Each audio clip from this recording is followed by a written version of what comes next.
Hi there. Okay, it's hump day, Wednesday.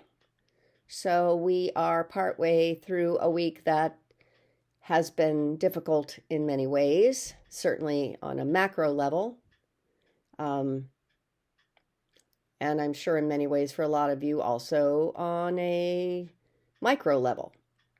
Um, the week has been going okay for me in terms of my personal life, uh, but I have been resisting the urge to engage with some people who seem to be in a feisty mood, and I don't see the point. However, that may well change in the near future. However, for right now, what I wanted to talk about was yesterday I went to the church where I've been volunteering um, to work at the soup kitchen, and it was a really wonderful afternoon. It was really so great to just be doing something with a great group of people who were all trying to help other people, and the people we were helping were very grateful, and there was a lot of really good food being made, and I was just running around that kitchen working with mostly very young people. There were some older people as well, but I mostly with younger people. And I was speaking with a couple of young ladies with whom I was making sandwiches as fast as I could. Um, and one of them especially was very simpatico with this old lady, me, that she was standing next to. And I said, well, I'm not even a Christian, but, and she says, oh, same.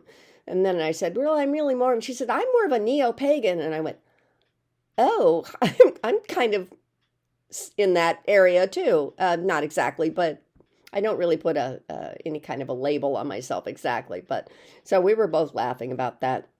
And there was another young lady there in her 20s. They were both in their 20s, and they were really good friends. And they were pulling me into the conversation. I didn't want to, invade what they were talking about because, I'm in my 70s and they're going to want to talk to the little 70-year-old lady. But no, she literally pulled me into the conversation, and they were talking about dating, and both of them had been doing a bit of that. And the subject turned to the fact that many of the young men that they had been dating ended up being conservative.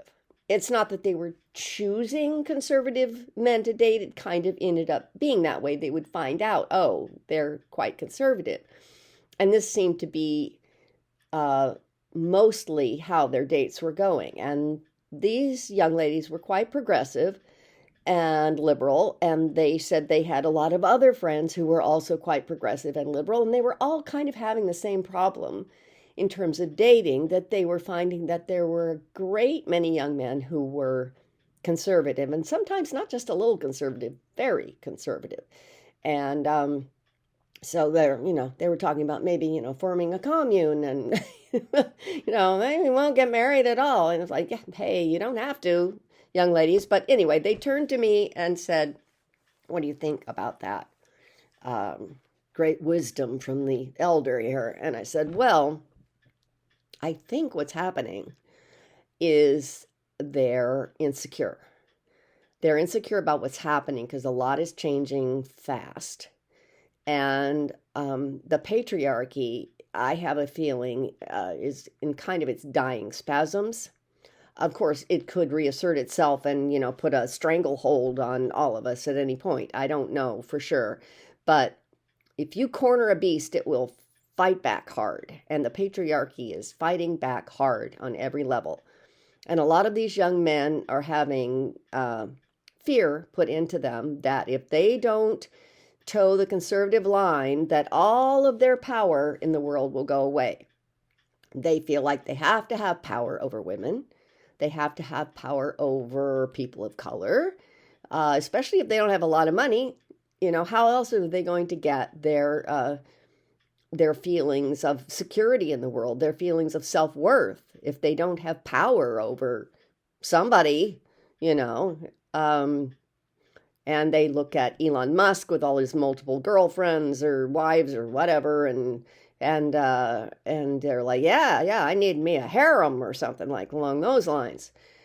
It's the patriarchy, and you can't expect to overthrow the patriarchy in one fell swoop. It's going to go down fighting.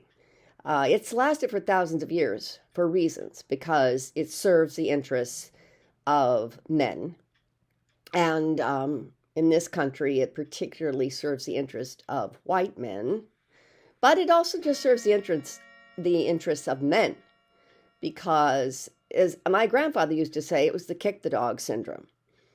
You've got to feel superior to somebody.